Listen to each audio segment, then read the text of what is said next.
अस्सलाम वालेकुम guys, I am Laiba Shahid, the clinical psychologist. आज हम बात करेंगे प्रोक्रेस्टिनेशन की और ये क्या होती है और इसका रेजोल्यूशन क्या है। प्रोक्रेस्टिनेशन इज़ समथिंग, चीज़ों को टालना, चीज़ों को टाल मटोल करना कि आज का काम कल पे डाल देना या आज का काम अब ये कह के टाल देना कि अभी थोड़ी देर के बाद करूँगा, और वो थोड़ी देर के बाद भी ना करना, सुस्त हो जाना चीज़ों को लेके, और जो काम जिस वक्त करना चाहिए था आपने उस वक्त पे वो काम नहीं किया। This is something we called as procrastination. और अब इस चीज़ का रेजोल्यूशन क्या है?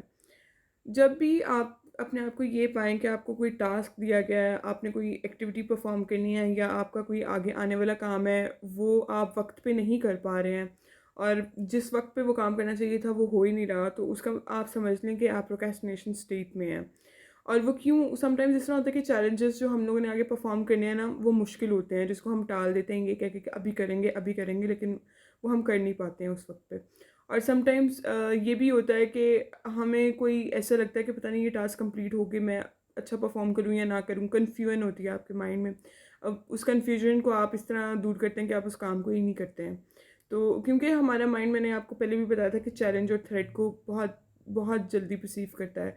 तो अब ज़ाहिर सी बात है वहाँ पे उसको कंफर्ट नहीं मिल रहा, तो उसने उसको एज अ नेगेटिव ही परसीव किया हुआ है, जिसकी वजह से आप में सुस्ती आ रही है, आप वो काम कर नहीं पा रहे हैं। इस चीज़ को हम कहते हैं प्रोक्रेस्टिनेशन। अब इससे निकला कैसे जा सकता है?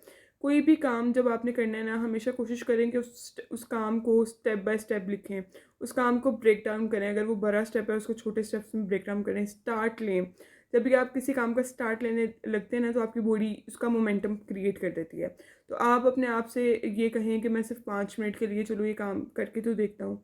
अब 5 मिनट के अंदर जब आप वो काम शुरू करने लगते हैं ना, इसको हम कहते हैं 5 मिनट्स रूल। जब भी आप वो काम करने लगते हैं ना और 5 मिनट लगा देते हैं, आपकी बॉडी का एक रिस्पॉन्स होता है, एक ऑटोमेटिक मोमेंटम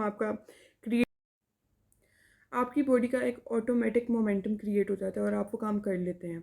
तो इसलिए कोशिश किया करें कि सबसे पहले तो जो भी आप काम कर रहे हैं उसके स्टेप्स बना लें, उसके छोटे छोटे स्टेप्स लाएं, और बाद में 5 मिनट्स रूल यूज़ करें। 5 मिनट्स रूल में कि आप जब भी काम करने बैठेंगे आपकी बॉडी का मोमेंटम बन जाएगा, और इसी तरह आप वो काम भी कर लेंगे। और आप स्ट्रेस से ज़्यादा आप ये सोचेंगे ये काम करने के बाद आपको रिवॉर्ड कितना मिलेगा, आप रिवॉर्ड पे फोकस रखें। आप ये 3 चीज़ें अपनाएं तो होपफुली प्रोक्रेस्टिनेशन से आप निकल आएंगे। Thank you.